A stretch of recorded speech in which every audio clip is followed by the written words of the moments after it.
자리가 그래서 편하게 가깝게 서서 얘기를 하겠습니다. 네, 연구자들은 다 느끼는 것이지만 한 지역에 관한 어떤 충실한 이해가 없이 발표한다라고 하는 것은 굉장히 어려운 일입니다. 제가 이쪽 잘 아는 것이 아닌데 제가 마침 사무실에서 책을 보고 있었는데 박동성 소장님께서 전화를 하셔가지고 저한테 좀 와서 발표를 해주실 수 없느냐고 얘기를 했는데 제가 그때 읽고 있었던 것이 바로 이 박동성 소장님께서 번역하셨던 강종택 선생의 책이었습니다. 그래서 이거는 거의 운명과 같이 인연과 같이 이거는 뺄 수가 없는 것이다라고 생각을 해서 오늘 사실은 이 자리에 오게 됐습니다. 이런 평범한 얘기 같지만 매우 어떤 우리들이 한 지역을 연구를 할 때 감성이라든가 영감이라든가 하는 것들은 저는 여전히 중요하다고 그렇게 믿고 있습니다. 그러다 보니까 사실은 여러 발표가 있었고 제가 준비할 수 있는 시간들은 제한되어 있었고 여기도 얘기를 썼지만 한 지역에 관한 충실한 이해를 하는 데는 몇 년이 걸린다고 저는 보고 있습니다. 최소한의 하나의 의미 있는 글을 쓰는 것에 그렇지 못하고 이 자리에 섰다라고 하는 얘기를 좀 드리고 싶습니다. 제가 오늘 드리려고 하는 얘기들은 이 관아를 가지고 한다고 얘기를 들었고 관아가 놓여져 있는 우리가 있는 지역을 갖다가 조선시대 때는 통상 읍지라고 그랬습니다. 그걸 근현대는 지금은 우리는 도시라고 일반적으로 얘기를 합니다. 바로 이 읍지 지역들, 관아가 위치했던 읍지 지역이라고 하는 것이 어떤 것이었는가 하는 것이고 그 다음에 이 읍지에 관아의 일을 갖다가 담당했었던 중앙에서 파견했던 지방관이 아니고 관아에서 행정들을 담당했던 여러 집단들이 있습니다. 그 중에서 가장 오랜 역사를 갖고 있는 것이 바로 우리가 흔히 아전 그러는데 아전이란 표현 속에는 경멸하는 뜻도 있습니다만 일반적으로 굉장히 복잡한 구조를 갖고 있는데 보통 이소라고 얘기하기도 하고 우린 향리라고 얘기도 흔히 합니다. 광범위한 얘기로는 이소라고 얘기하고 좀 더 많은 관노라든가 관비 이런 것까지 다 합치면은 흔히 관속이라고까지 얘기를 합니다. 제가 오늘 모든 집단들을 다룰 수는 없지만 대개 한 지역에서 행정을 주도했고 중요한 역할을 해왔던 향리들의 초점을 맞출 것입니다. 그들이 갖고 있는 역할들, 한국 사회가 갖고 있는 굉장히 오랜 역사와 그리고 이들의 위치 이런 것이 지역사회를 이해하는 데 굉장히 중요한 부분이라고 생각을 합니다. 그 점에 대해서 얘기를 드리고 그리고 이러한 그 읍지들의 내용들을 좀 더 파악하기 위해서 이 지역에 오랫동안 뿌리를 내리고 살았던 이 향리들이 어떤 식으로 선임이 됐고 그들이 갖고 있는 중요한 특성들이 무엇인가 하는 것과 관련돼서 이른바 향리들의 역사적 영고권이라고 하는 그런 표현으로서 설명을 드릴까 합니다.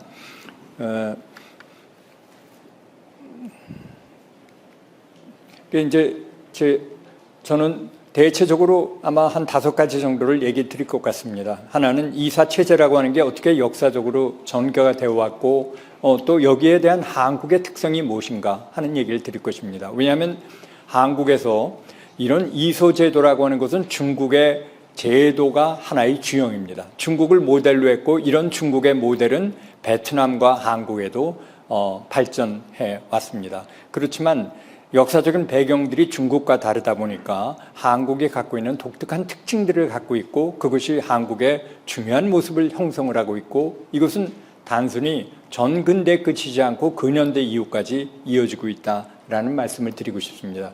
세 번째는 한국에서 전근대 읍지라고 하는 그런 공간이 단순한 물리적 공간인가 하는 것입니다. 그러니까 특히 시대가 내려올수록 우리가 이쪽 지역에 사는 것을 무시를 해왔고 지금은 한국의 도시화가 거의 90% 이상 얘기를 하고 있습니다. 한국의 도시화 수준이라는 게 이렇게 높을 수가 없었는데 조선시대 때는 어땠을까요? 우리가 지금 조선시대 때 한양의 인구가 대체적으로 연구자들에 따라 다르지만 많이 잡아도 30만 정도를 얘기를 하고 있습니다. 약 1600만 가운데 30만을 생각을 해보시면 될 것입니다. 얼마나 한양의 좁은 인구를 갖고 있으면서 동시에 중앙 통치가 이루어졌는가 하는 것입니다. 오늘 얘기하려고 하는 향리들은 인구로 치면 얼마나 될 것인가, 우리가 양반들은 인구가 얼마나 될 것인가. 한국의 특성상 양반들의 인구를 한다라고 하는 것은 아마 영원히 불가능한 일일 것이라고 생각을 합니다. 그러나 조금 몇 분 한국의 이런 이 지배 엘리트들에 대해서 가장 오랫동안 했고 했던 분들의 아주 거의 비공식적으로 서로 나눈 대화들의 이야기면, 가령 송준호 선생님이나 돌아가신 와그너 선생이나 이런 분들의 얘기하고 그냥 대화 속에서 이렇지 않을까라는 정도를 얘기 나온 얘기들은 한국에서 양반 인구가 대체적으로 한 말까지 한 12 내지 15% 정도가 아니겠는가 이렇게 생각을 하고 있습니다. 이거는 한국 양반 인구가 갖고 있는 굉장히 복잡한 그 재생산 구조 때문에 그런데 이것도 거친 통계지만 보통 일본의 경우에는 지배 엘리트라고 얘기할 수 있는 사무라이까지 계산했을 때 약 4% 정도, 프랑스 같은 경우에는 대혁명 일어나기 전까지 약 5% 정도라고 얘기를 하고 있습니다. 그러니까 이런 퍼센테이지에 대한 거는 아마 당장 내일이라도 깨질 수 있지만 일단 이런 인구들의 구성들에서부터 이야기를 출발하는 것은 좀 오늘 얘기를 설명해 가는데 도움이 될 것입니다. 향리 인구들은 얼마나 될 것인가? 이서라고 할 때는 이서는 구성이 복잡한데 우리가 그냥 행정실무를 담당하는 이서다, 서리다 그럽니다. 서리는 중국에서 주로 쓰이는 언어가 되는데요. 이서의 경우에는 한국의 경우에 아무리 많이 잡아도 0.3% 이상을 넘어가지 않을 것이다 이렇게 생각을 하고 있습니다. 대단히 제한된 인구라고 생각을 하시면 될 것입니다. 한국은 한말까지 여전히 농촌 중심적인 사회였고 또 오늘 얘기하려고 하는 이 읍지라고 하는 지금 근현대 도시로 다 바뀌어져 있는 거의 모든 사람들이 살고 있는 이 도시의 구성이라고 하는 것은 대단히 제한되어 있는 것이었습니다. 이쪽에 살고 있는 인구들은 오늘 그러니까 이런 얘기는 한국의 근현대의 변동이라고 하는 것이 얼마나 엄청난 것인가 하는 것을 얘기를 드리고 있고 이 전근대의 이런 모습들은 근현대의 변화를 설명하는 데 있어서도 굉장히 중요한 것이라고 믿고 있습니다. 이런 전제 아래서 얘기를 좀 합니다. 중요한 골자의 하나는 저희가 19세기 후반 한국에서 한말까지만 하더라도 이 읍지라고 하는 지금 근현대의 도시의 전신에 살고 있었다라고 하는 것은 양반들의 시선에서 보면 굉장히 무시되는 것이었습니다.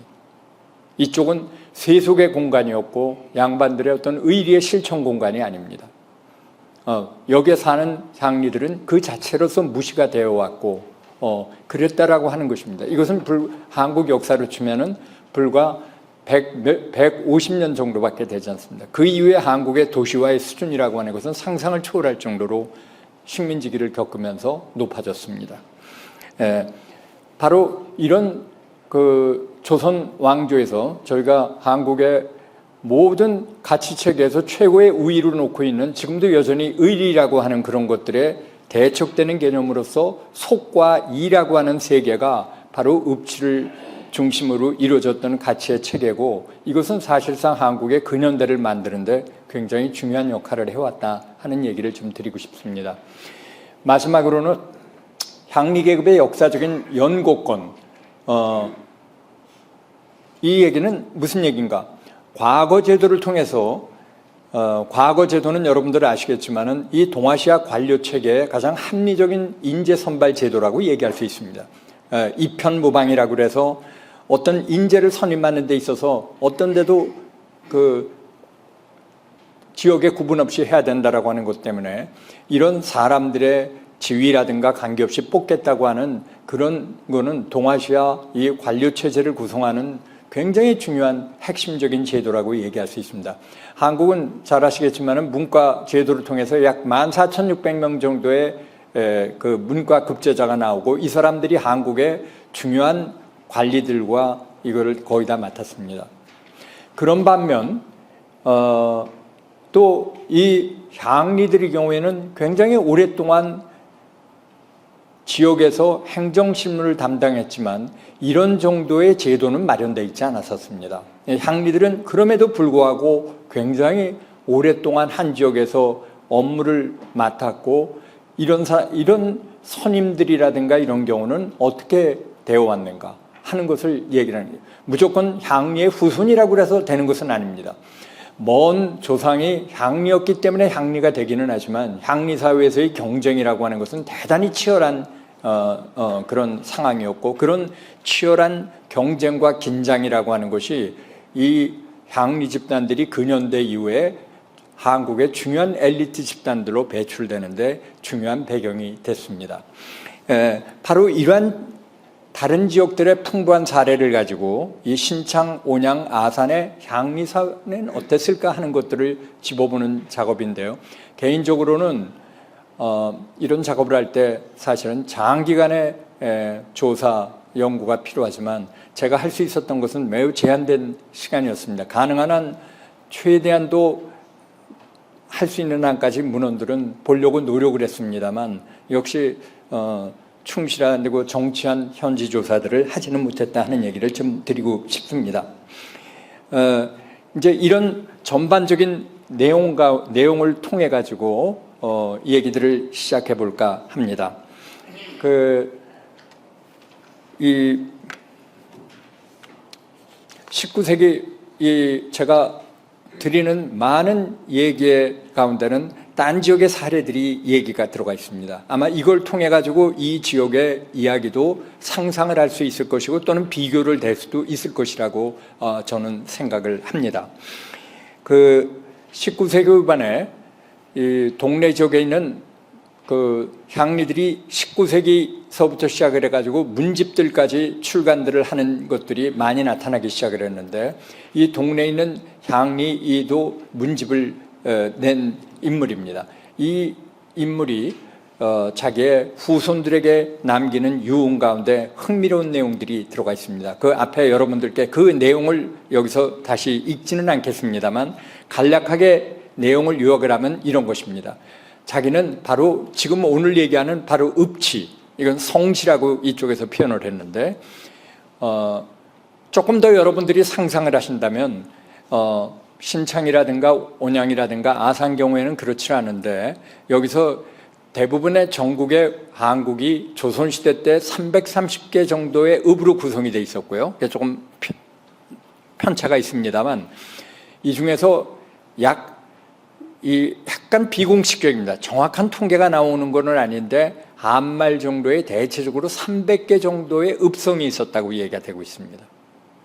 이 바로 읍성 안에 있는 사람들 또 읍성에 바로 붙어있는 지역들을 우리가 읍저라고 얘기를 합니다. 도저히 이 용어를 갖다가 얘기를 해줄 수가 없습니다. 그러니까 적절한 어떤 언어를 갖다 그래서 외국 연구자랑 이거를 영어로 표현할 수 있는 뭔가 없을까 해가지고 만들어냈는데 둘이 상의를 해가지고 그걸 카운티 시트라고 하는 표현을 썼습니다. 그건 한국의 본관이라는 개념 자체가 애당초 중국에 없기 때문에 미국의 와그너 교수가 클랜 시트라고 하는 표현을 만들어냈습니다. 그 시트를 클랜과 시트를 해가지고 카운티 시트라고 그랬는데 그만큼 우리들이 지금 현재 살고 있으면서도 이 공간들에 익숙하지 않다는 것입니다. 그러니까 여러분들 나간읍성이라든가 이런 걸 생각하시면 될 것입니다.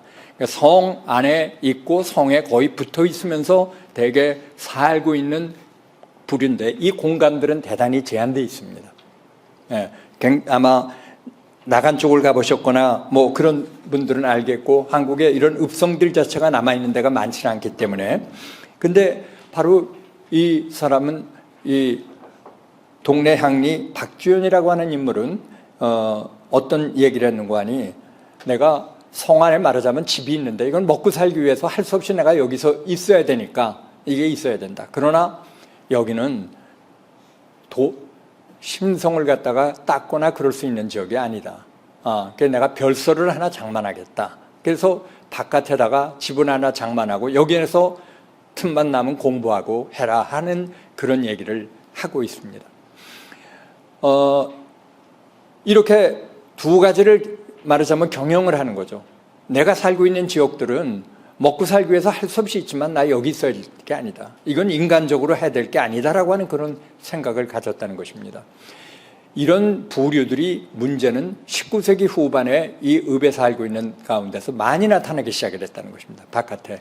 더 중요한 인물 가운데 하나는 향리를 그만두고 유업에 종사하는 사람은 아예 읍을 떠나가지고 바깥으로 나가서 장소를 자기가 사는 거주지를 아예 바꿔버리는 그런 사람들까지 제법 나타났습니다. 우리가 생각하는 도시의 발전이라고 하는 조선 후기에 상업이 발달하고 도시 발달하고 이러는 거하고는 전혀 다른 경향이라는 걸 알 수 있습니다. 말하자면 여기 살고 있는 향리들은 양반들의 어떻게 문화들을 갖다 말하자면 자기 내재화하고 자기가 하고 있는 행정 실무자로서의 역할들을 갖다가 무시하는 그런 모습을 보여주고 있는 것이죠. 이것이 19세기 후반에 나타나는 이 읍치에서의 중요한 읍치를 끌어갔던 중요한 사람들의 모습들이었습니다. 그러니까 이거는 왜 그랬는가? 바로 이 관아가 놓여져 있고 그랬던 읍치는 세금으로 가고 시장이 들어서 있고 이래서 이 한국 사회로 보면은 바로 무시돼야 되는 것에 하나였습니다. 세속의 공간이었고 이건 의리하고는 반대되는 이익을 추구하는 공간이다 하는 것입니다.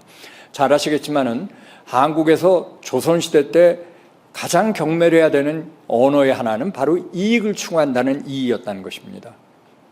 이런 한국 사회가 지금 엄청난 자본주의와 근대로 바뀌었다라고 하는 것은 불과 100여 년 사이에 이건 엄청난 변동이라고밖에 이야기를 할 수가 없습니다.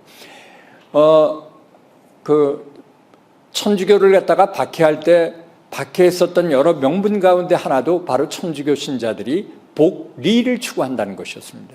그러니까 이 이의를 추구한다라고 하는 것에 대한 한국 사회의 뿌리 깊은 혐오감과 무시, 그리고 그것의 실천자들, 그렇기 때문에 한국에서 상업을 종사한다라든가 하는 그런 존재들은 굉장히 무시되어 왔고 여전히 그런 문화들이 알게 모르게 작용을 하고 있습니다. 한국 사회에. 바로 이런 그 속과 이의 사이에 어떤 지금 얘기하는 거는 이 읍치는 바로 19세기의 유교와 더불어서 이 두 개 사이에 어떤 그 긴장 같은 것들이 고도로 나타냈던 지역이기도 했습니다. 제가 자주 얘기하는 곳이 하나지만 바로 안중근 의사 자신이 그런 집안이었습니다. 안중근 의사가 로또 회사 사장이라는 사실은 아무도 생각 못 하는데 안중근 의사는 고도의 의리하고 관련되는 것에 대한 얼마나 많은 글을 썼습니까? 그러나 본인은 바로 속과 리라고 하는 것을 대표하는 그런 로또 회사 사장이기도 했습니다. 그런 두 개의 면모들을 우리가 이해하지 않는다면 이 읍치에서 이루어졌던 오랜 역사와 변동을 이해하기는 어려울 것입니다. 조선왕조에서 19세기에 향리 가문이라고 얘기했었던 가문들은 많은 경우에 고려시대 때 이후로부터 계속 세고해 왔습니다. 이 향리 계급은 잘 아시겠지만은 한국에서 양반 엘리트들 또 고려시대 귀족들이 이쪽으로부터 분화되어 나왔고 배출됐던 어떻게 보면 거대한 요람이기도 했습니다. 그래서 많은 파들 가운데 한국이 갖고 있는 중요한 특성들, 가령 안동고시 같으면은 향리파가 있고 양반파가 있는데 한국은 중국과는 달리 여기서부터 갈라지는 모습들이 아주 뚜렷하게 보이고 있습니다. 그러니까 어느 시기부터 이게 갈라지고 분화가 돼가고 있는 모습들이 보이는데요. 그렇지만 이런 사회 이동, 말하자면 위로 갈 수 있는 이동들은 대개는 조선 왕조의 건국과 더불어서 특히 임진왜란을 거치면서 이런 사회, 더 이상 향리들이 양반들로서 사회주의를 올라갈 수 있는 것들은 가능하지 않게 되버렸습니다. 굉장히 신분 이동들이 막혔고 이에 따른 이들의 불만들이 상당히 나타나게 됩니다. 그러니까 지금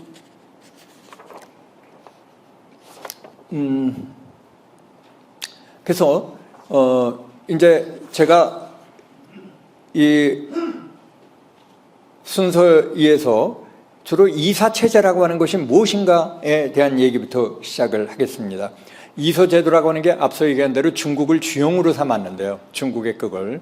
그런데 이 유교에 기초해가지고 조선왕조의 그 이상이라고 하는 것은 유교에 기초해가지고 덕치를 실현하는 것입니다. 그러니까 엄격한 의미로 통치가 아니고 덕치를 실현한다는 것입니다. 그러나 현실적으로 이러한 이상과 현실 사이에서는 괴리가 있을 수밖에 없습니다.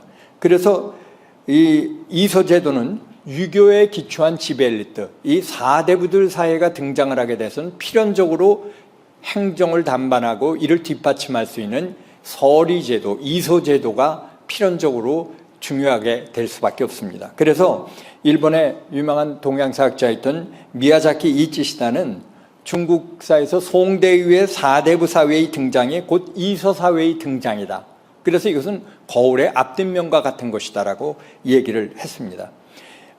그리고 이것이 바로 중국사의 전근대의 거대한 전환기로 바로 그 전에 귀족사회로부터 4대부 사회의 등장이 곧 이서사회라고 하는 그런 얘기를 하고 있습니다. 그러니까 송대위의 이 성리학, 주작 확산에 따라서 이를 뒷받침하는 서리 계급, 중국은 앞서 얘기한 대로 이서가 아니라 서리라고 제가 말씀을 드렸는데 바로 이거는 바로 이사체제라고 얘기하는 이와 사의 이 체제라고 하는 것에 근간을 이루고 있습니다. 근데 이를 중심으로 여기에 대척되는 개념들이 있습니다. 관과 리가 그것입니다. 우리는 관리 그래가지고 한꺼번에 쓰지만 원래 관은 천자가 임명하는 것이고 리는 지방관이 임명하는 것입니다. 네. 그리고 또 동시에 유의 대척이 돼가지고 이가 있습니다. 아까 지금 얘기한 대로 4대부 했을 때 유업한다는 유와 거기에 이 행정 잡단 일들을 한다라고 하는 어떤 이 사이에 또 관계가 있습니다. 또 이에는 아까 얘기한 대로 그러다 보니까 관과 리, 유와 리, 또 선비할 때 사와 리라고 하는 그 이를 중심으로 거의 동일한 그 상위 개념들이 존재를 하는 것이죠. 그래서 이 4대부가 수신제가 치고 평철하는 유교 이념의 구현자인 반면 이는 이것을 행정적으로 뒷받침합니다. 그러니까 말하자면 그런데 따라서 사와 이, 유와 이, 관과 이는 어떻게 보면 굉장한 순치 관계에 있다고 얘기할 수가 있습니다. 그럼에도 불구하고 현실 세계에서는 이가 종속적인 위치에 놓여져 있고 그 역사적으로는 대개는 중국과 한국인이 놀랍게도 악인의 이미지로 분식이 되어 있습니다. 조선왕조 지역사에서 지방 행정을 하는 오늘 관아 얘기에 관련되지만 사실은 대단히 복잡한 관속들도 구성이 되어 있습니다. 여러분들 잘 아는 관노, 관비, 관기 같이 또 뭐 흔히 사령 같은 경우엔 통상 역의 일환으로서 역이라고 하는 개념은 우리가 직업이라고 하는 것은 굉장한 차이가 있는데요.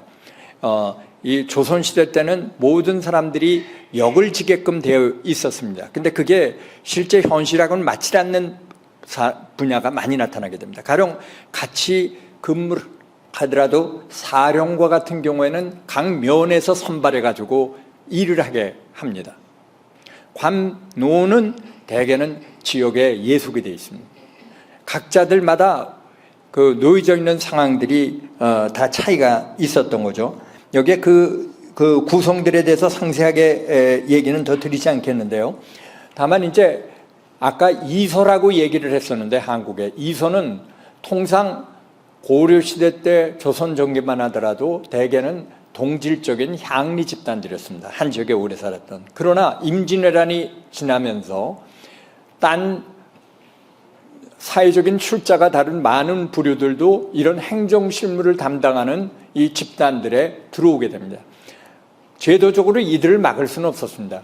그 사람들을 가리라고 얘기를 합니다. 가리는 굉장히 큰 비중을 차지하는데 이 가짜는 임시가짜라가 됩니다. 그런데 실제로는 향리들의 배타성들이 어느 정도였는가.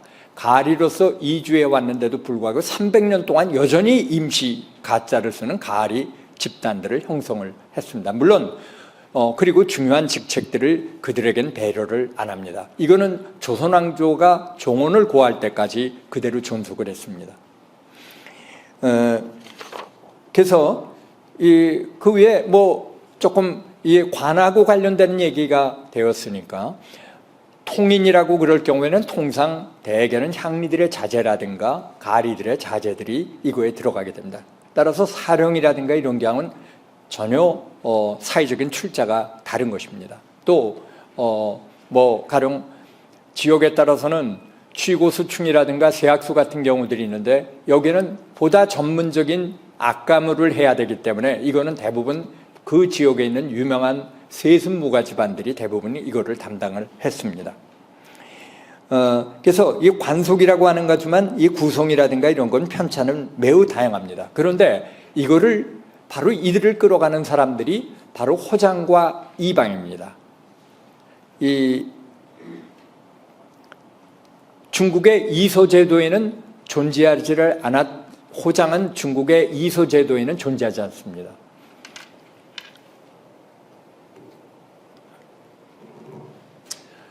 저희가 이제 이거는 몽고하니 호장이라고 하는 제도는 아마 여기 있는 많은 분들 아시겠지만 한국의 많은 집안들의 시족의 시조들을 보면은 호장이라고 되어 있는 집안들이 적지 않을 것입니다. 이거는 고려시대 때 고려가 건국했을 때 중앙정부가 갖고 있는 힘들은 너무나 낮았고 지역의 세력들이 힘을 갖고 있었는데 지역의 지배자들에게 부여했었던 호칭이 바로 호장이었습니다. 그래서 한국의 너무 많은 집안들은 이 시족, 한국의 이 시조들이 거의 대부분 호장이라고 하는 호칭을 갖고 있는 것을 볼 수 있을 것입니다. 그러니까 사실상 지역의 지배자라고 얘기를 할 수가 있습니다. 이 호장이라고 하는 것은 중국에는 없습니다. 이건 지역의 지배자라고 하는, 그러니까 조선왕조가 지금 얘기한 대로 중국으로부터 이 이사제도를 갖다가 이서제도를 받아들이면서 원래부터 존재해왔던 한국의 지역적인 특성들과 타협이 이루어진 것입니다. 그래서 호장은 대체적으로 중국의 이서제도가 한국에 뿌리 깊게 박기 시작한 거는 이방의 전신이라고 할 수 있는 직책이 생기면서부터입니다. 이방은 기본적으로 중앙에서 파견했던 지방관의 명을 받들어 가지고 말하자면 중앙정부의 명을 충실하게 수행할 것을 기대하는 직책이 바로 이방이라고 생각하시면 될 것입니다.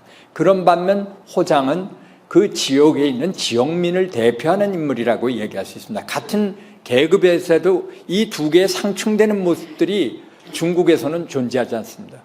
중국 잘 아시겠지만은 150년 정도도 안 되는 짧은 역사를 가지고 있고 중국의 서리들은 이런 강력한 세습성들을 갖지 못했습니다. 그러한 중국의 비교되는 이 오랜 역사를 보여주는 것의 하나가 바로 지금 여러분 여기 보여져 있는 경주의 호장선생안입니다. 이거는 부사선생안이라고 그러는데요. 관아의 건물을 보면 부사 내지는 읍사가 있고 질청이라고 하는 것이 두 개가 있다는 걸 느끼게 됩니다. 바로 그것이 이런 향리제도의 이서제도의 한국적 특징일 뿐만 아니라 관아의 중요한 모습이기도 합니다. 말하자면 관아는 단순한 행정실무를 갖다가 수행하는 그런 기구이기도 하지만 또 한편으로는 지역민들의 이해를 대변하는 그런 존재로서의 호장이 중요한 위치를 차지하고 있었다는 것입니다. 그래서 여기에는 보면은 이건 경주의 호장선생안이 만들어졌는데 이 선생안이라는 건 뭔가 어떤 중요한 직책을 역임했던 사람들이 물러나면은 명부를 만들어서 거기에 이름을 기재를 하는데 경주의 경우에 1381년도에 만들어져서 이 퇴임할 때마다 사람의 이름을 갖다가 기록하는 전통이 1910년까지 이어졌습니다. 놀라운 일입니다.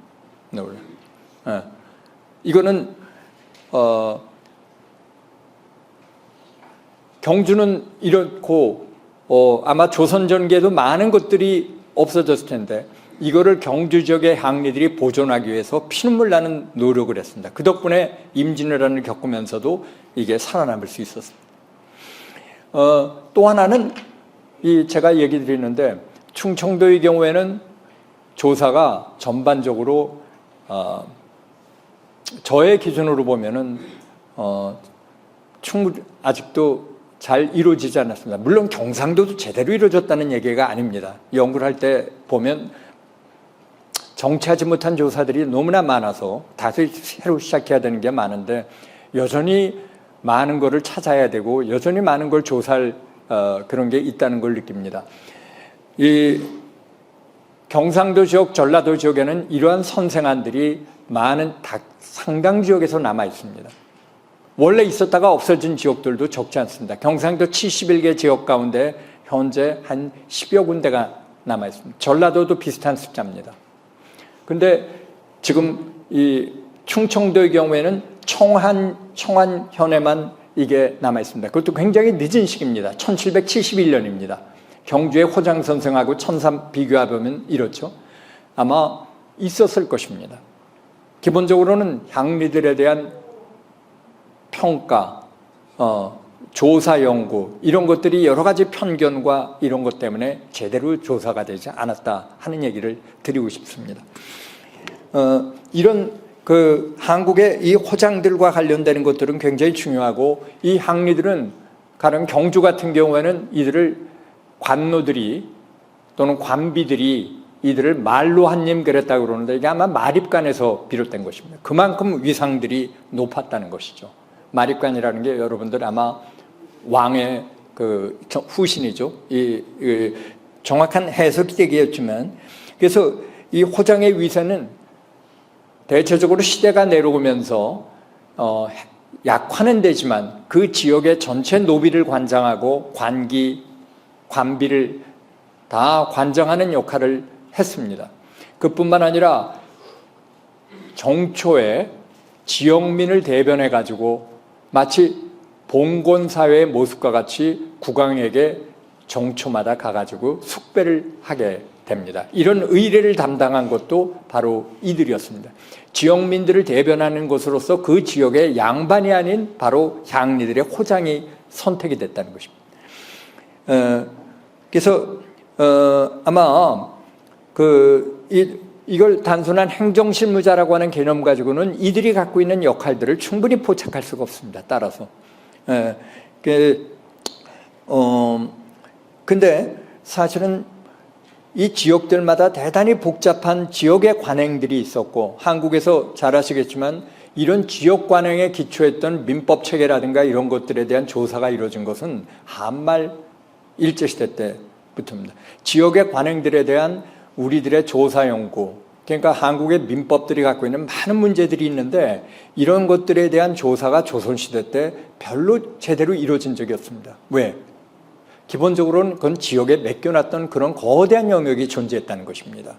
그것을 지금과 같이 관아로서 보여지는 표준화된 틀들의 외형적인 모습과 가지고 일사불란한 중앙집권적인 행정체계가 이루어졌다고 생각을 한다면 그거는 조선시대 때가 갖고 있는 지역의 여러 가지 메커니즘이라든가 문화들을 제대로 읽지 못한다라고 얘기를 드리고 싶습니다.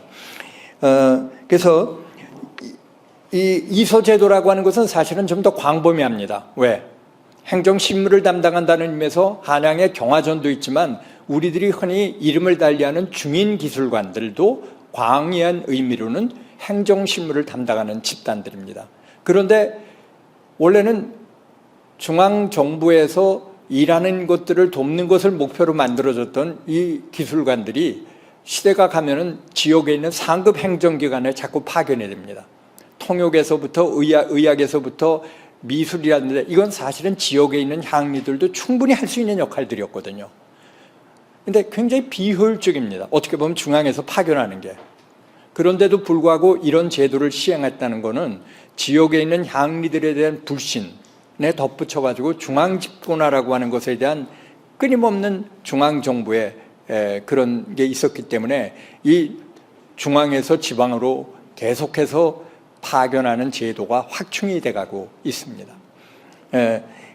이 중인 기술관들을 얘기를 할 때 사람들이 흔히 이런 지역에 파견해가지고 했었던 역할들은 잘 보지를 못합니다. 그리고 이들이 정말로 이 한국의 관료 제도가 정말로 성공적이었는가? 이 동아시아의 관료 그런 것에 대한 어떤 근본적인 문제조차도 우리는 아직도 제기하고 있지 않습니다.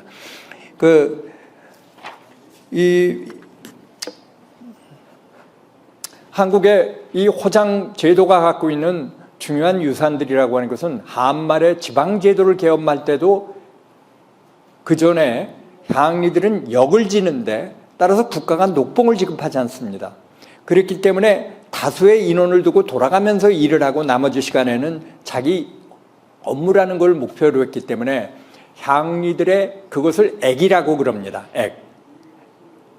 액이라고 하는 것은 향리들의 정원이라고 하는 뜻인데 정원은 많지만 자리는 제한되어 있습니다. 가령 우리가 보면은 이소의 이 안에다가 향리의 직책을 맡으려면 이 안에다가 올려놓는데 이 안에 들어가 있는 사람들은 가령 60명이라면 직책을 가진 사람은 한 20명입니다. 돌아가면서 대개 3번으로 나눠서 근무를 하는 것입니다. 그러니까 중앙에서는 끊임없이 향리들이 많다 그러지만 실제적으로는 국가가 월급을 주는 것은 내 월급을 주지를 않고 지역에 있는 인정미를 통해 가지고 행정 실무를 하는 걸 뒷받침했기 때문에 이 많은 인들이 해결할 수 없었습니다. 이 근대 한말에 이루어졌던 지방제도는 그 인원들을 월급을 딱 줘가지고 그 사람들만 일정하게 근무를 하게 했습니다. 나머지 사람들은 더 이상 못하게 된 거죠. 이게 근대 우리가 지방제도의 가장 중요한 핵심의 하나가 바로 이것입니다. 액과 따라서 과라고 하는 것은 두 개가 구분이 됩니다. 이런 게 이서제도의 어떤 중요한 특징들인데요. 또 하나가 중요한 것이 하나가 한국에서 아까 이방의 전신이라고 하는 이방을 해당되는 직책을 갖다가 만든 것이 고려 중기고 이거는 엄격한 의미로 중국의 이서제도가 비로소 한국에 이식이 됐다는 얘기인데 그런 걸 비교해 보면 중국에 비해서 약 200년 정도 한국이 이사제도의 성립이 됐습니다. 그거는 한국의 성리학의 수용 시기하고도 거의 맞물려 있다 이런 얘기를 드리고 싶습니다.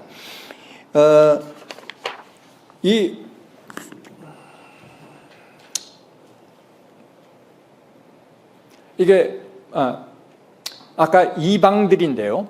이방들은 여러분들 아마 온갖 얘기를 통해서 영화라든가 이런 데서 나올 것입니다. 흔히들 지방관이 얘기를 하면 옆에서 간사스럽게 네네네 하고 하는 그런 존재로서 늘 우리가 그려지고 있습니다만 사실은 전혀 그런 게 아닙니다. 직책은 다르지만 이것은 같은 향리들이 이방되었다가 그 다음에는 호장되었다가 하는 식으로 직책이 바뀝니다. 이들의 권위는 굉장했고요. 이건 청해안연에서 나온 건데 청해안연은 이렇게 대개 71년도에 만들었고 이방들은 1886년도에 굉장히 뒤늦게 만들어졌습니다. 흥미로운 거는 이방 호장들이 갖고 있는 역사적인 그 권위가 어느 정도였는가 아까 1381년이라고 얘기했습니다만 경주에서 이방들의 이러한 선생안을 만든 것은 임진왜란 이후의 일입니다. 네. 간단하게 지금 설명을 했습니다만 이거는 이제 신창현인데요. 우리가 신창현의 한국 향리제도, 이서제도가 갖고 있는 독특한 특징의 하나는 바로 관아의 구성에서 아까 질청과 제가 읍사가 두 개가 나눠져 있다. 같은 향리가 근무하는데도 왜 이렇게 구분이 돼 있을까라고 하는 평범한 물음일 수 있는데 여기에 보면은 이 조선시대 때 지역의 이서들의 끌어가는데 한 개인이 리더가 되는 것이 아니라 흔히 삼공영 또는 공영이라고 그래가지고 이들이 모든 행정과 이서 집단들을 대표를 합니다. 그거는 이 신창권은 지금 남아있는 거에 의하면 호장, 기관, 승발, 도서원 이렇게 돼 있습니다. 호장이 들어가는 건 너무 당연한 거고 언제나 호장이 제일 먼저 나옵니다. 신창, 공연. 그 다음에 기관이라는 건 이때 이방을 의미합니다. 이 승발이라고 하는 것은 지금 사회주의식으로 얘기하면 서기 정도 생각하시면 될 것입니다. 그 다음에 이제 도서원이라고 하는 존재는 원래는 대체적으로는 호장, 이방, 승발이거나 요 둘은 공통되는데 호장과 이방은 나머지는 지역에 따라 중요한 직책이 공영을 구성하랍니다. 3명 또는 4명이 되는데요. 이 사람들이 회의하고 이 사람들이 이서들을 대표를 해가지고 이렇게 공문서를 만들거나 그럴 때 반드시 이 3사람 내지 4사람이 그 지역의 중요한 중앙정부에서 지시를 내리더라도 공용에게 지시들을 내립니다. 한꺼번에. 그러니까 공동 책임이기도 하고 공통으로 하는데 이거는 한국의 뿌리 깊은 합자회의의 전통을 보여주고 있습니다. 합자회의라고 하는 것이 화백에서부터 여러분들 비변사라든가 어떤 특정한 집단들의 특정한 직책들이 끌어가고 있는 것을 갖다가 한국 사회는 정치문화라든가 사회문화에서 허용하지 않았습니다. 집단적으로 끌어가게끔 돼 있는데 이것이 향리사회에도 그대로 이서사회에도 그대로 나타납니다. 그래서 이 도서원이라고 하는 건 몽고하니 서원은 이 이서 제도에서 한국에서 세금에 거두는 데 있어서 토지의 풍흉이라든가 이런 걸 봐서 세금들을 어떻게 매기고 하는 역할들을 담당하는 것은 다른 파트를 만들어 놨는데 그게 바로 서원입니다. 여기 나와 있는 이 서원이 그렇게 됩니다. 이게 왜 중요한가? 사실은 지역에 따른 편차들이 큰데요. 통상은 이서들이 생계를 유지하기 위해서 이런 서원들을 따로 맡았습니다. 원래는 2개를 구분하려고 그랬는데 그래가지고 많은 지역들이 이게 겹쳐 있습니다. 그러니까 향리들이 대개는 이런 서원들도 맡았습니다.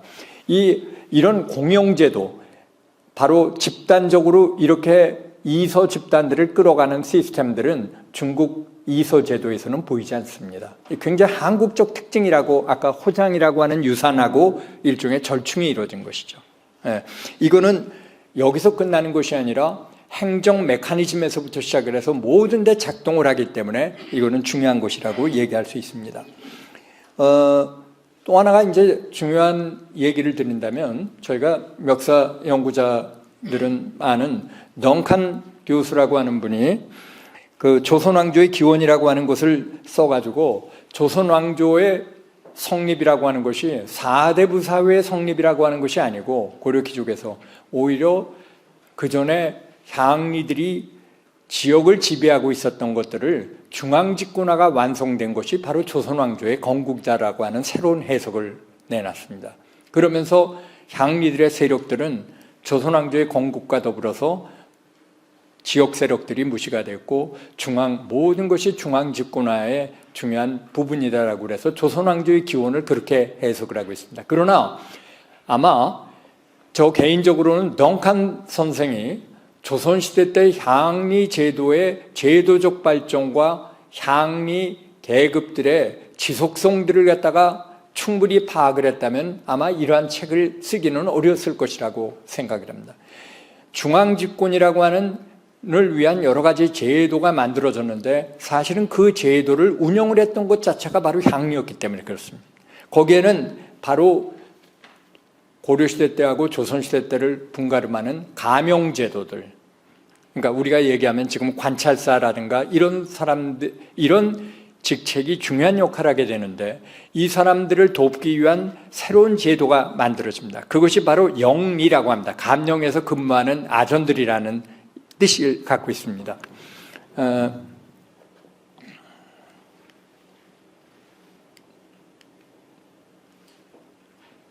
네, 이게 이제 영리인데요. 바로 경상도 같은 경우엔 이 영리들이 바로 관찰사 밑에서 행정실무를 갖다 돕는데 아이러니는 이 영리는 뽑을 때부터 처음에 각 지역의 향리들에서 뽑을 수밖에 없었습니다.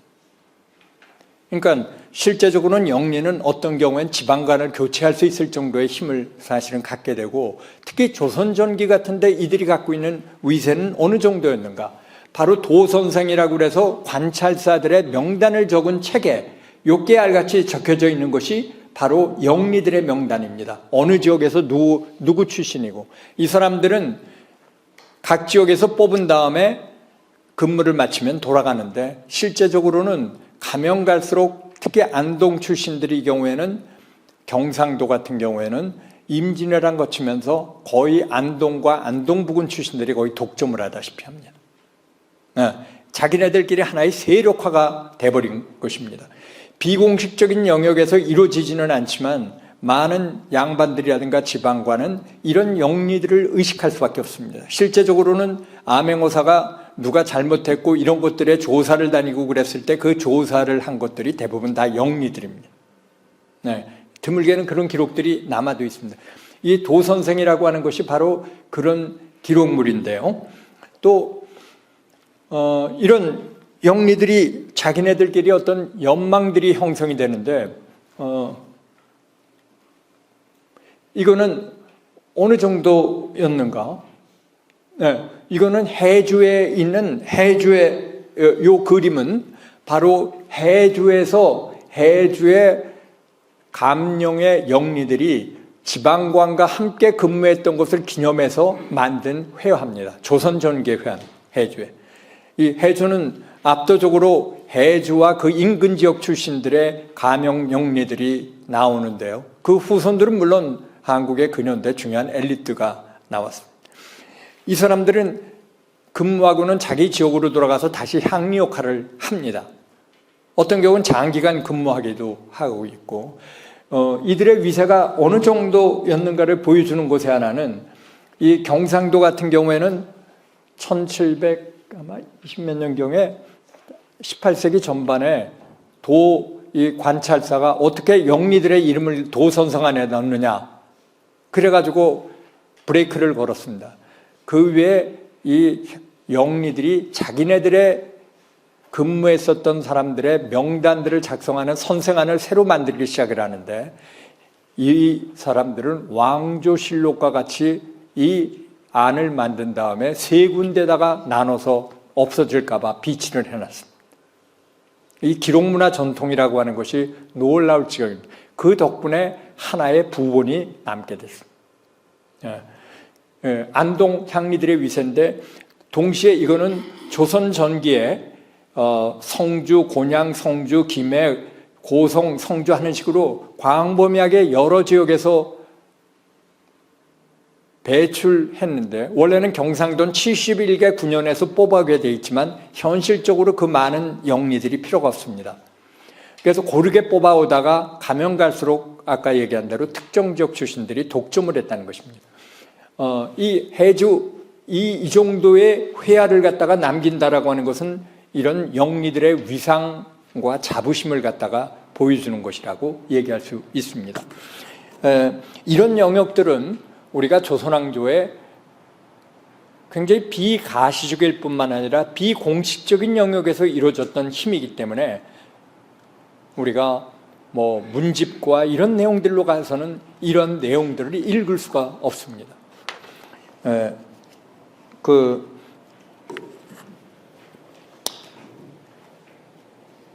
이거는 전라도의 경우입니다. 사실은 전라도는 놀랍게도 저 부산에 있는 저 책방 골목에서 이 자료가 나와서 의아했습니다. 근데 제가 부산대 선생님 덕분에 이거를 갖다가 보게 돼서 충격을 받았는데, 최근에 어느 고서점에서 19세기 말의 것이 나왔습니다. 그러니까 전라도의 경우에는 역시 경상보다 훨씬 넓은 지역에서 보았지만 가면 갈수록 전라도 전주 부근에 감영이 있었던 그 부근 출신들이 독점을 해가는 경향이 나타납니다. 전주가 바로 이 감령들을 복원하고 그랬지만 이 지역에서 있었던 이런 향리들이 주로 영리를 맡았는데, 이 사람들에 대한 그 살아있는 얘기들은 다 무시된 채로 그냥 감령 프로젝트가 이루어졌습니다. 우리의 대부분들의 읍성들의 프로젝트라고 하는 것이 여기에 살아있었던 중요한 사람들의 이야기들이 다 배제가 됐다는 것입니다. 거의 대부분이.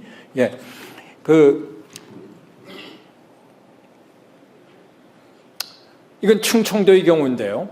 충청도는 1588년경에 영리안이 남아있고 그 다음에 기록물들이 지금 별로 많이 찾아지질 않고 있습니다. 이거는 1706년도에 영리들끼리 어떻게 자기네들의 일종의 연망들을 보여주는 것입니다. 네트워크들이 어떻게 이루어지게 돼 있고 자기들이 이런 걸 보면은 굉장히 밀접한 관계를 보여주는데, 다만 제가 드리고 싶은 얘기는 오늘 얘기의 중요한 부분의 하나인데, 충청도의 경우에는 역시 아까 영리들의 수는 제한되어 있는데 전라도나 경상도하고는 달리 다양한 지역 출신들이 오히려 더 확장이 돼가고 있다는 사실입니다. 전혀 거꾸로인데 왜 이런 현상들이 일어납니까? 강원도도 비슷합니다. 경기도는 유감스럽게도 기록물들을 지금 하나도 지금 찾아내지를 못하고 있습니다. 그래서 왜 이런 현상들이 일어났는지를 좀 제가 앞으로 좀 더 찾아봐야 되겠지만, 충청도의 54개 군현 가운데 초기에 20여 군데밖에 안 됐던 것이 조금 더 나중에 제가 일람표를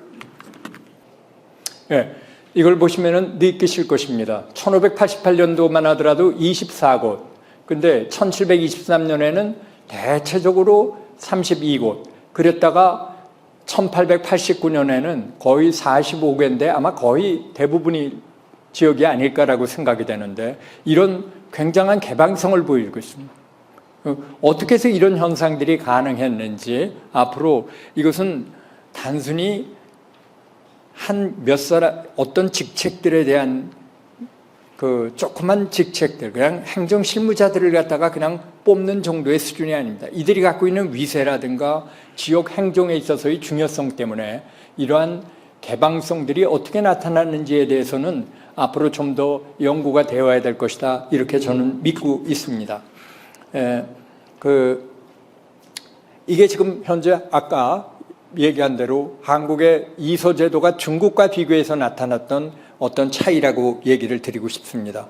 두 번째는 한국의 읍지라고 하는 것이 어떠한 모습들을 갖고 있느냐 하는 그런 얘기입니다. 아까 속과 리와 의과 리에 대해서 얘기를 했습니다. 제한된 시간 가지고 제가 거기에 길게 하려 할 수는 없지만 몇 가지만 특징적인 얘기를 드리고 싶습니다. 특히 19세기 후반 이후에 나타났던 그런 현상들을 중심으로 얘기를 드리고 싶은데, 이 읍지라고 하는 얘기는 앞서 얘기한 대로 사회사적인 맥락에서만 먼저 얘기를 드린다면, 대개는 본고항과 우리가 조선 전기에 나타나는 토성들이 일치하는 향리 가문들이 19세기 후반까지 그 지역에 존재한다고 그럴 때, 그 집안들의 경우에는 대개 고려시대 때 이후로부터 읍지에 세고했을 가능성이 큽니다. 한마디로 얘기하면 거의 1000년 가까이를 읍지에서 살아왔다는 것입니다. 이거는 한국의 어떤 양반 가문도 여기에 필적할 수가 없습니다. 다만 이와 관련되는 기록물들이 있는가 없는가, 집안마다 있는가 하는 것은 또 별개의 문제입니다. 그러나 경상도나 전라도에서 나타나는 여러 사례들과 시족들에 대한 기록물들을 봤을 때 지금과 같은 얘기들은 다른 지역에도 충분히 가능할 것이라고 믿고 있습니다. 제가 개인적으로 거칠지만 그러나 사실은 몇십 년 동안에 걸쳐가지고 해왔던 경험적인 어떤 결론에 의하면 경상도의 71개 군현 가운데 약 반 이상, 전라도의 경우에 55개 읍 가운데 거의 반보다 더 많은 숫자의 읍에서 한 지역에서 거의 1000년 동안 향리들이 세습해오면서 살아왔던 모습들이 나타나고 있습니다. 정말 이건 놀라운 얘기인데요. 다행히 계보 자료를 비롯해가지고 다양한 금성문이라든가 고문서라든가 이런 걸 통해서 그러한 사실들이 입증이 되고 있습니다. 물론 지금 얘기한 대로 그 집안들에서 그런 걸 의식했는가, 그 다음에 한국이 갖고 있는 본관의 복잡성들, 대본관으로 통합이 돼버린다라든가 하는 것들을 있기 때문에 이런 것들을 조사해 가는 데는 굉장히 정치하고도 많은 시간들이 하나하나에게 소요가 된 것이 분명합니다. 그럼에도 불구하고 이러한 것들을 전제로 해서 이해를 해야 된다 하는 것입니다. 여기에 이러한 생각들을 갖지 못하게 만들었던 여러 학계의 문제점들이 사실은 좀 있습니다. 그러나 여기서 지적하시고 싶은 얘기는 이 도시라고 하는 표현을 쓰면서 우리들이 불러일으키는 상상력들은 한국의 읍치하고는 거리가 멀다는 것입니다. 예를 들면 시민, 시티즌이라든가 또는 서양에서 문명이라고 하는 시빌라이제이션이라든가 또 민법하는 시빌로우라든가 또 부르조아라든가 이런 경우는 한국의 읍치라는 사회를 갖다가 설명할 수가 없습니다. 그래서 제가 조선시대 때는 읍치라는 표현을 써야만 된다 하는 얘기를 하고 있습니다. 이걸 강조하고 있습니다. 그래서 이 근대 이후의 변동을 한국의 읍치라고 하는 거는 중국과 비교해 보면 중국을 모델로 삼으려고 그랬지만 많은 부분에서 역사적으로 차이가 있을 수밖에 없었습니다. 우선 중국의 대개 도시의 중심은 대개 성황사가 놓여져 있다고 얘기를 합니다. 그리고 중국과의 차이점의 하나는 중국은 대개 약 우리로 치면은 양반에 해당되는 진신계급들의 약 60% 정도가 성안에 살았습니다. 한국은 저희가 식민지 시대 때 어디 가서도 얘기하는데 식민지 시대 때 거주지를 보고 그 사람의 사회주의를 판별할 수 있을 정도입니다. 그러니까 물론 대구라든가 이런 데께 한말부터 시작됐던 도시화들이 있습니다. 유명 양반들도 자꾸 이주해 가고 전라도도 한옥마을이라고 하는 곳이 대개 한말부터 만들어지기 시작을 했거든요. 외부로부터 양반들이 들어오기 시작을 했습니다. 그러니까 바로 이런 점들을 여러분들은 연상을 하시면 될 것 같습니다. 근데 읍치의 공간이라고 하는 것은 앞서 얘기한 대로 읍치의 인구는 굉장히 아까 얘기했던 관속 중심에 굉장히 동질적입니다. 물론 다른 다양한 사람들이 있기는 하지만 그러나 인구가 크게 증가하지는 않았습니다. 조선시대 때 인구의 증가를 생각을 할 때 그 이유 하나는 이 읍치라고 하는 것이 그렇게 인구를 끌어들 만한 요인이 없었다는 것입니다. 지금 도시에 우리가 끌리는 것에 관한 인구의 요인은 여러 가지 요인들이 있는데 조선시대 때 조선 후기의 인구 증가에도 불구하고 그런 모습들은 나타나지 않았습니다. 여기에 그리고 지역에 따라서는 사실은 바로 읍치 내에 향리들의 동성촌락이 생겨날 정도로 자기 분화가 이루어지고 있습니다. 여기에 상세한 내용을 얘기를 드리고 하기는 어려운 것 같은데, 그래서 앞서 얘기한 대로 이러한 역사성에도 불구하고 향리들이 얼마만큼 자신들의 역사들을 갖다가 기억을 했는가 하는 지역에 따라서 편차가 큽니다. 가문에 따라서 편차도 크고. 근데 바로 이 경상도하고 전라도의 경우에 저희 오랜 조사를 통해서 이쪽에서 한국에 얼마만큼 많은 근현대 엘리트들이 배출됐는가, 국회의원에서부터 대지주, 지식인들, 서울대 모학과의 경우에는 50% 이상이 다 이들 후손들이기도 하고 이런 식으로 나타나는 사례가 너무나 많았습니다. 여기에 하나하나를 설명드리기는 어렵습니다.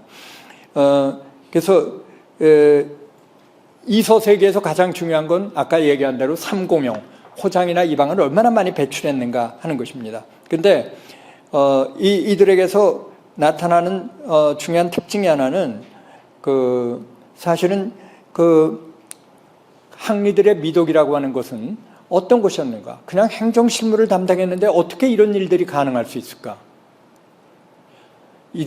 조선왕조가 갖고 있는 어떤 지역관행, 그뿐만 아니라 굉장히 중앙집권적인 것 같지만 또 한편으로는 지역에 가능한 것들을 맡겨보려고 하는 비공식적인 영역에서는 그게 크게 작용을 했습니다.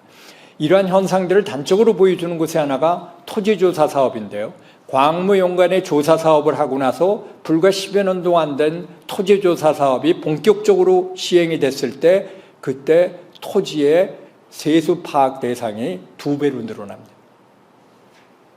그러니까 매우 중요한 부분인데 그 거의 자원의 반 정도를 갖다가 지역사회에서 알게 모르게 운용을 할 수 있었고 그런 맥락 속에서 바로 이들의 중요한 역할들, 말하자면 중앙의 중앙은 가능한 한 세금을 많이 걷어들이려고 그러고 지역에서는 가능한 한 세금을 안 내려고 그러고 그런 속에서 양자를 어떻게 절충하고 중재하는가 하는 그런 메커니즘은 조선왕조가 갖고 있는 굉장한 중요한 융통성이고 바로 그것이 조선왕조가 장기간 지속될 수 있었던 요인이라고 얘기를 하고 싶습니다.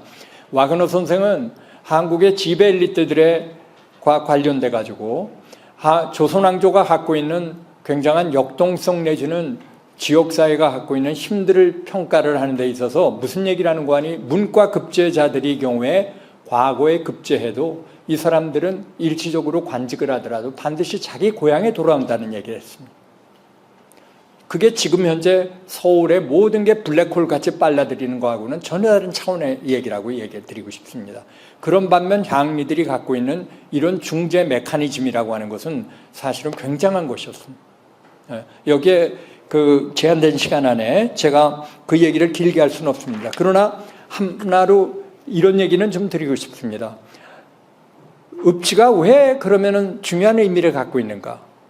읍지는 한국의 근현대 도시가 되는데 단지 식민지 통치를 통해서 이런 근현대가 이루어졌는가 하는 것인데 우리는 이미 19세기 후반부터 시작해서 농민 봉기 일어난 다음에 한국에서 이 아까 얘기했던 속리라고 하는 인간들이 가장 무시했던 우리 조선왕조에서 양반 중심의 조선왕조에서 무시했던 속과 리라고 하는 새로운 어떤 문화와 가치라고 하는 것의 발견과 이것이 바로 읍지를 중심으로 이루어졌다는 것입니다. 그게 우리가 아는 이른바 포퓰러 컬처라고 얘기하는데 제가 어디서 자주 얘기하지만 지금 아마 K-팝 뭐 얘기했었을 때 19세기 전반에 타임머신 타고 내려가면은 이런 사람들이 K-팝 같은 게 나올 것 같지 않았을 것입니다. 그러나 19세기 후반에 가면 충분히 나올 수 있을 것이다 라고 생각을 할 것입니다. 그만큼 갑작스럽게 급격하게 단절의 문화가 이루어지는데요. 그 많은 부분들이 있습니다. 우선 뭐 판소리라든가 이런 게 있지만 한국에서 가령 좀 여러분들 이해가 안 가겠지만 한국에서 남색이 엄청나게 확산을 하는데 이게 바로 19세기 후반의 얘기입니다. 그냥 이야기거리가 아니냐. 제중원의 의학보고서에 그것을 보여주는 기록들이 다 나오고 있습니다. 그 다음에 이제 탈춤이라든가 이런 게 지역의 문화권들이 다 형성이 되는데 이게 다 읍지를 중심으로 이루어지는 일들의 하나입니다. 또 하나가 아까 제가 안중근 의사 얘기를 듣는데 한국에 너무나 많은 로또 이런 요행을 바라는 것입니다. 적선여경이 아닙니다. 이제 유행을 바라고 하는 그런 재부에 대한 욕심들이라고 하는 것들이 거의 폭발적으로 나타나는데 그 중심들이 대개는 읍지였습니다. 노름들이라고 하는 게 너무나 이루어지게 되고요. 그런 모습들을 잠깐만 보도록 하겠습니다. 이게 이제 대개 1782년도에 그려졌던 여러분들 예를 들면 아까 영읍입니다. 평양이라든가 대구라든가 전주 같은 경우를 다 감령이 있기 때문에 영읍이라고 그럽니다. 때로는 병영이 있거나 그런 진주도 영읍으로 얘기를 합니다. 읍지하고는 조금 구분이 되는 지역이기도 하죠. 이건 굉장히 곡해가 되고 있는 그림의 하나인데 마치 평양 감사가 부임을 해가지고 부임 황현도 같이 한때 오해가 됐습니다. 우리 한국의 역사적으로 감사가 부임해서 저런 식의 놀았다가는 굉장히 엄격한 성이 보장이 되는 사회가 됩니다. 물론 나중에 가면 좀 바뀌는 부분들이 있습니다만 이 그림은 바로 이 평안도는 자꾸 차별받는 지역이라고 그러니까 특별한 문과시험 제도를 시행을 했고 그 합격한 사람들을 시험에 응시한 사람들을 위로하기 위해서 감사가 이른바 대동강에 배 띄워놓고 벌이는 퍼레이드입니다. 이거를 정조가 그려서 바쳐라 해가지고 나왔는데 미술사 하는 분들이 이런 걸 모르고 평양감사 환영도 이게 지금도 어디도 다 이렇게 돼 있어요. 이건 근데 이 그림을 보면 굉장히 당연한 하나의 예치의 모습을 보여줍니다. 흐트름이 없는 그런 모습들, 얘가 잘 실현되고 있는 국가의 그런 통치의 모습들을 보여주는 게 대개 이 19세기의 그림들이었습니다. 그런데 이 시기가 지나면은 이것도 같은 평양의 그림입니다. 19세기 중엽 이후에 나타나는데 이 그림은 크게 이 평양성 지도 그러는데 이 그림은 여러분들 이 세 개로 크게 나눠져 있습니다. 하나는 무엇인가? 이게 평양 감사가 춘추로 지역을 나눠가지고 순력을 합니다. 국왕이 전국을 못 다니니까 감사를 파견한 셈인데 감사는 자기 관할 지역들을 뭐 충청도도 그렇고 춘추로 나눠서 지역을 나눠서 대개 순력을 합니다. 그 순력을 마치고 돌아오는 그림입니다. 요거는 돌싸움입니다. 요거는 지금 여기 조금 이 그림이 제가 확대하면서 조금 어긋났는데 이 노란 부분의 하나가 능라도에서 바로 판소리를 하는 광경을 담았습니다. 조금 옆으로 가볼까요? 바로 이 그림, 요거는 평양성 관찰사가 평양성에 입성을 하는 것입니다. 이건 아주 대규모의 병풍이거든요. 이거는 바로 돌싸움을 하는 광경입니다. 네.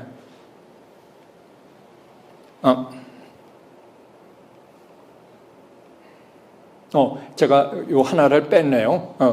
바로 판소리하는 광경이 이겁니다. 바로 이 판소리 했었던 창자의 이름까지 나옴으로써 우리가 이게 19세기 후반이라는 사실을 알게 됐는데 이 그림들의 내용들은 해석은 그렇습니다. 이 돌싸움은 대개는 잘 아시겠지만 겨울에 이루어집니다. 이거는 춘추에 이루어지는 것입니다. 그 다음에 능라도에 사는 것은 여러분들 아시겠지만 이북은 단오가 큰 명절입니다. 바로 이북에서 단오, 각각 시기가 다 다릅니다. 다른 시기에 이루어졌던 거를 그림에다가 말하자면 의도적으로 배치를 한 것입니다. 계절들이 다 다른 거죠. 여기는 지금 보면은 바로 지방관이 그 감사가 하고 오는 것은 하나의 예 실현의 기입니다. 통치로서. 그 다음에 지금 얘기하는 이거는 돌싸움하고 그러는 것은 속의 세계라고 얘기할 수 있습니다. 마지막으로 있는 것은 지금 판소리하고 있는 광경, 특히 19세기 후반에 판소리라고 하는 것이 너무나 성행을 하게 되는데 이 판소리하고 있는 이 장면은 하나의 악이라고 얘기할 수 있습니다. 예와 속의 세계라고 하는 것이 연결이 되는데 이제는 바로 악이 필요한 시대가 되어버린 것입니다. 악을 통해야 비로소 예속이 이루어지게 되고 이제는 지방에서 양로연을 하거나 뭐나 그럴 때도 반드시 큰 잔치같이 광대를 불러오고 제인을 해야 되고 하는 그런 악의 세계들이 유독 두드러지기 시작했던 게 바로 19세기 후반이었던 세계였습니다. 바로 이 악의 세계라고 하는 것이 이른바 우리가 얘기하는 포퓰러 컬처라고 얘기할 수 있는데 여러 가지 면에서 그 속성 잘 아시겠지만은 한국에서 예와 악의 관계라고 해석해서 악이라고 하는 예는 하나의 질서에 대한 준수라고 하는 것이 하나의 중요한 목표라면 악은 하나의 질서를 파괴하고 새롭게 만드는 것입니다. 그 예, 악의 균형이라고 하는 것은 어떻게 보면 유자들의 중요한 이상이었지만 한국에서 악의 세계는 철저하게 무시가 되어버립니다. 가령 여러분들 서원과 향교에서 악에는 없어졌습니다. 전혀 여러분들 제사할 때 악가무가 등장하지 않죠. 제가 개인적으로는 서원과 향교에 악가무를 넣는 운동을 좀 벌이고 있습니다. 국악의 마켓도 넓히고 새로운 생각을 갖자는 것입니다. 우리 향교나 서원은 새로운 변화에 대해서 질서를 파괴하는 역할을 하지 못했습니다. 그 이유 하나는 악의 세계가 배제됐기 때문에. 왜 종묘하고 성균관반 가무악이 있는가? 중앙주권의 한 표현이기도 합니다. 뭐 시험적으로 몇 군데를 해봤고 실제적으로는 통영과 같은 데서는 충렬사의 악가무가 새로운 집단들이 충렬사의 제례를 맡으면서 악가무가 들어옵니다. 그래서 제례악이라고 하는 게 거기에 발전합니다. 지금 뭐 승전무가인데 원래 세습무가가 맡고 있고 지금도 세습무가가 하고 있습니다. 아주 수준이 높죠. 세습무가들에서 이루어지니까. 자, 이거는 하나의 사례입니다만 또 하나가 이것도 보여주고 싶습니다. 한국에서 많은 분들은 우리의 공식적인 교과서라든가 이런 걸 통해서 흔히 동학이라고 하는 것이 성행한 얘기에 대해서는 제가 얘기를 안 해도 될 것입니다. 그러나 동학만큼이나 한국에서 관우신앙들이 유행했다라고 하는 걸 아는 사람들은 거의 없습니다. 한국에서 관우신앙이라고 하는 것은 거의 뭐 상상을 초월할 정도로 유행을 했는데 왜 이랬을까? 관우신앙이 임진왜란 통해서 들어온 다음에 한국에서 국가에서 중앙에 동묘라든가 이런 데서 하려고 그랬을 때 양반들이 거부를 했을 뿐만 아니라 한국에서 참 받아들여지지 않았습니다. 그랬던 것이 19세기 후반이 되면서 한국에서 짧은 시간 안에 관한과 관련되는 경전이 불과 10여 년 사이에 10몇 종이 번역이 돼서 나오고 출간이 돼서 나오고 관우 신앙들의 우리 엄청나게 유행을 했습니다. 그 이유는 무엇일까? 여러분들 아시겠지만 관우는 춘추 의리를 대변하기도 하지만 또 한편으로는 제부의 신이기도 합니다. 한국에서는 제부에 대해서 기도할 수 있는 신이 없었습니다. 이거는 철저하게 삼가가 됐습니다. 이런 관우신앙이 바로 읍치를 중심으로 해서 곳곳마다 만들어지고 성행을 했습니다. 어느 정도였는가? 중앙에서 하도 관우신앙이 유행을 하니까 중앙에서 사액을 주듯이 지역마다 중요한 것들은 인정을 해줍니다. 제사도 지낼 수 있게끔. 그러나 너무 많이 유행해서 개인 차원들이 개인들마다 너무나 많이 하니까 이제는 지금 같으면 경찰총장이 받아들여 그거를 한꺼번에 압수를 도상을 했는데 한꺼번에 3,000점을 압수해 가서 불태웠다고 합니다. 그러니까 여기는 뭔가 한국 사회가 오랫동안 눌렸던 어떤 제부에 대한 욕망의 표출, 이런 것이 바로 19세기 후반에 읍치를 중심으로, 특히 이 유행됐던 장소들을 찾아보면 어김없이 읍치고 거기에는 향리들이 깊이 관여가 돼 있음을 알 수가 있습니다. 이거는 아까 로또 얘기를 했죠. 보기 드물게 일본 사람이 그린 건데 동네 초량에서 로또 하는 그 그림이 남아 있습니다. 그래서 이거는 안중근 의사도 바로 여기 로또 회사 사장이었다는 것이 바로 이것입니다.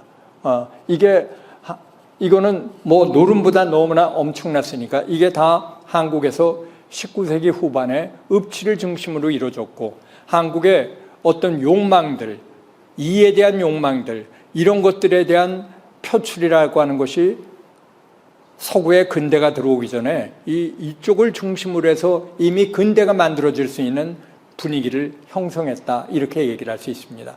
이런 모습들이 과연 단순한 관화라든가 이런 것들의 재현 가지고 어떻게 보여질 수 있을 것인가, 그 상상력들을 끌어오는 것이 중요한 역할이라고 믿고 있습니다. 제가 시간 많이 지났거든요. 그렇지만 한 7분만 더 써도 될까요? 네. 왜냐하면 마지막은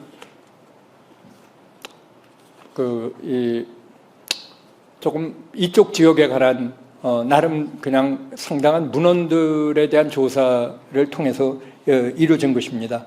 아까 얘기했던 대로 신창이라든가 온양이라든가 아산, 이 세 읍의 상황은 어땠을까? 제가 어떤 한 집단들을 연구한다라고 하는 것은 다른 집단들과의 관계를 읽지 않으면 안 됩니다. 그런 면에서 아까 얘기한 대로 굉장히 장기간의 시간들이 걸리는 작업입니다.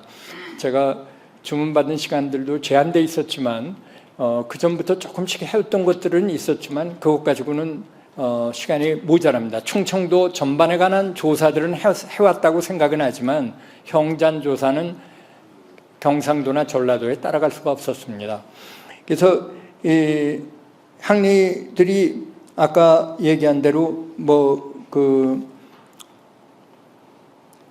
향리들의 역사적인 연고권, 또 향리들의 권력 관계를 보는데 가장 중요한 것은 우선 이족들 가운데 누가 호장이나 이방을 많이 배출했는가. 두 번째, 그 중에서도 또 어떤 가계가 많이 배출을 했는가 하는 것입니다. 이건 조선왕조의 이 종족제도가 발전하고 유교화에 따라서 이 종족제도가 성행을 하면서 특정 가계가 중요하게 되는데 여기에 딜레마가 생기게 됩니다. 왜냐하면 향리사회에서 능력 있는 사람이 반드시 종선 집안은 아닐 수도 있거든요. 거기에 따른 긴장이나 갈등들이 소요가 있을 수밖에 없습니다. 능력 있는 사람들은 오래 이방도 하게 되고 거기서 배제된 사람들은 불만들이 있게 됩니다. 그래서 어쨌든 가장 많은 내부의 긴장들을 가졌던 집단들이기도 했습니다. 그것이 어떻게 보면 경쟁적인 경쟁력을 갖는데 이들에게 큰 도움이 됐다고도 생각을 할 수 있습니다. 그래서 이거를 갖다가 양반들이 갖고 있는 위세 내지는 권력과 대비해 가지고 읍권이라고 흔히 기록에 나옵니다. 읍권을 누가 갖고 있는가 하는 것입니다. 양반들을 보통 향권이라고 그러는데 이에 대비돼서 읍권을 누가 가졌는가 하는 것으로 나타납니다. 앞서 얘기한 대로 본관과 거주지 또 토성이 있는가, 기록상으로 어떻게 되는가에 대한 아주 복잡하고 시간 걸리는 작업을 통해서 그 집안들이 갖고 있는 권력관계라고 하는 것을 대체적으로 그림을 그릴 수가 있는데 가령 신창의 경우에는 어떨까요? 여러분들께 나눠줬던 표에 보면은 그 표 뒤에 부록에 보면 표 3을 보시면 될 것입니다. 표 3의 경우에는 그러니까 이 본관이 정확한가, 뭐 다른 가령 예를 들면 이런 것입니다. 온양의 방씨 같으면은 중요한 호장이나 이방을 배출했던 중요한 집안이라든가 가닥들이 누구하고 결혼했는가, 그 집안들은 어떤 본관들이 갖고 있는가, 현장 조사를 하지 못했을 경우에 이런 추측을 가지고 하고 또 현장 조사를 통해서 확인을 합니다. 온양 방씨 같은 경우에는 다행히 전산 시스템을 가지고 제가 족보를 볼 수 있었지만 또 하나 저희가 볼 때 이런 거를 의존하지는 않습니다. 그러니까 처음부터 나왔던 모든 족보를 갖다 놓고 그쪽에 복잡하게 어떻게 가계가 변해가고 있는지 하는 것들을 검토를 해야 비로소 알 수 있습니다.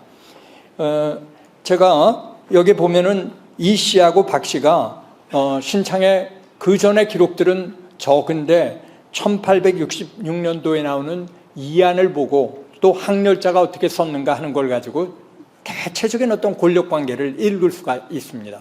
신창은 그 전에 나왔던 제가 다양한 자료 속에서 뽑아낼 수 있었던 이런 기록 가지고 변화를 읽기는 어렵습니다. 그러나 신창은 개인적으로는 임진왜란을 거치면서 새로운 집단들이 향리세계가 됐구나라고 하는 느낌들을 대개 받고 있습니다.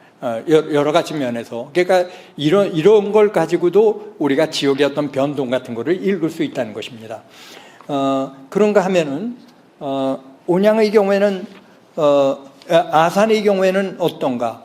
아산은 아까 얘기했던 대로 간영의 영리가 다 이씨 집안 내에서 나타나고 그 다음에 호장과 이방을 배출하는 사람들은 압도적으로 바로 이씨 집안들이 압도적입니다. 비교적 많은 기록들에서 나타나는데 하나의 공통점들이 있습니다. 이래서 제가 아마 이 아산의 경우에는 굉장히 오래전부터 이쪽에서 세거해 왔을, 임진왜란 전은 물론 말할 것도 없고 그 전에는 어떻게 될 것인가에 대한 기록은 없습니다. 다만 제가 갖고 있는 한계상 고려시대 때라든가 조선전기로 가기에는 어렵습니다. 여기서 한 가지 제가 드리고 싶은 얘기가 있습니다. 각 지역의 역사를 연구를 하면서 현실적으로 우리가 지역의 역사를 볼 수 있는 기록물들이 조선전기로 넘어갈 수 있는 기록은 대단히 드물다는 것입니다. 그러니까 지역의 역사가 어떻게 보면 조선 후기부터 만들어졌다라고 우리는 보는 것이 적합할 것입니다. 심지어 조선 후기조차도 가령 예를 들면 동래에서 1740년경에 읍지가 만들어지는데 그 읍지에 수록돼서 중요한 인물조에 나오는 인물들은 동래를 다 본관으로 한 인물인데 그 인물들은 하나같이 동래에 발도 안 드러나왔을 것입니다. 그 얘기는 읍지가 여전히 중앙중심적인 시선들을 갖고 있었다는 것입니다. 그러니까 한국의 뿌리 깊은 이 본관이라고 하는 것이 갖고 있는 문화적인 의미가 있습니다. 현지에 살지 않았더라도 먼 조상과 자기를 보는 이런 문화적인 힘들에 대한 얘기인 것입니다. 그래서 한국에서 실제 살았던 사람들, 우리가 가령 전국 각 지역의 지방에서 만들어지는 시사라든가 이런 거 보면 고려시대 때에 관한 기록은 거의 천편일률적입니다. 못하러 고려시대 때를 넣지? 라는 생각이 당연히. 임진왜란 이전도 기록이 없는 지역들이 너무나 많습니다. 영웅들의 몇 가지 얘기만 끝날 뿐이지 지역은 거의 없습니다. 대개 우리가 굳이 얘기를 해가지고 이게 역사답다 얘기를 나눌 수 있는 것들은 지역의 보통 민들에 대한 기록이라든가 지역에 살고 있는 사람들의 기록이 나오는 것은 자기 목소리를 갖고 얘기를 내기 시작한 기록물이 나오는 것은 19세기 이후의 일입니다. 거의. 대부분은 19세기 후반이기도 하고요. 남은 거로 봐서. 그러니까 저희가 지역에서 이런 얘기는 지방사라든가 이런 걸 편찬하거나 지역의 정체성을 만들려고 그럴 때 가능한 한 오랜 기원을 소급해서 보고 싶지만 실제 현실은 그렇고 또 그 지역에서 그런 정체성을 가졌느냐라고 하는 것은 또 별개의 문제라는 것입니다. 그러나 향리들의 경우에는 이런 점에서 오랜 역사를 가지고 있다고 하는 건 부정할 수가 없습니다. 제가 미흡하지만 아산 지역의 경우에 표 4를 봤을 때 이 씨가 큰 비중을 차지하고 있는 것을 알 수가 있고 가명영리도 역시 표 5에서 보듯이 그대로 일치가 됩니다. 온양현은 어떨까? 여러분들 표 6이 바로 온양현인데요. 온양현은 역시 정 씨하고 방 씨가 큰 맥락으로 보면 온양 정 씨, 방 씨의 향리파라고 얘기할 수 있는 것이죠. 아까 얘기한 대로 방 씨의 경우에는 제가 전자족보를 통해서 이것을 읽을 수가 있었습니다. 몇 가지 역시 중요한 직책들을 했지만 그러나 아쉬운 거는 여전히 조선 전기 이전의 실태에 대해서는 잘 모릅니다. 또 하나가 중요한 것의 하나는 족보를 통해서 확인한 거는 후에 나타나는 방씨 집안들의 경우에 거의 임진왜란 직전에 살았던 분들의 다 후손이라는 것입니다. 중요한 인물들이. 그리고 아주 뚜렷한 파를 형성을 했겠죠. 그러나 그 내부에 또 어떤 식으로 분화가 됐는지는 역시 많은 조사가 필요하다고 생각을 합니다. 이런 분화는 역사 연구와 지역사의 변동을 이해하는데 굉장히 중요한 의미를 갖고 있습니다. 간단하게 얘기 드리기는 어렵습니다만. 그래서 제가 이게 이제 신창현의 경우에는 아까 얘기한 대로 22명에 대한 기록들을 어떤 방식으로 저희들이 읽어갈 수 있는가. 때로는 완문이라고 하는 형식으로 누가 써준 글에 바로 이런 명단들이 하나 남아 있습니다. 이 씨, 정 씨 해가지고 박 씨, 이 씨가 거의 압도적인 비중을 차지하고 나타나는데 이런 걸 가지고 저희들이 어떤 때는 항렬자를 보고 족보를 읽지 못하고 그 시족을 찾지 못했을 때 그래도 대략적인 권력 구조는 읽을 수 있고 19세기 후반에 이럴 경우에는 대개는 여기서 이방이나 호장했었던 사람들은 최소 300년 정도의 가문의 역사는 있을 것이다 라고 우리가 추측이 됩니다. 토성이 하거나 그 기록이 없어도. 대개 임진왜란 이후에는 아주 예외적인 경우도 있습니다. 가령 판소리 했었던 신지호 집안은 중앙에 있어서 중인되려고 노력을 했었던 집안인데 되지 않고 고창으로 왔는데 고창에 가가지고 아버지 다음으로 호장에 됐습니다. 굉장히 예외적인 케이스입니다. 그거는 아버지의 많은 노력이 있었을 거라고 생각을 합니다. 또 고창이라고 하는 향리사회가 갖고 있는 다양한 집단들이 있었기 때문에 가능하다 하는 것인데 전체적으로 보면은 어느 한 지역들이 굉장히 이렇게 향리 중심의 경직화된 권력 구조를 갖고 있는 속에서 새로운 변화가 단 지역에서 일어나기라는 것은 쉽지 않습니다. 네.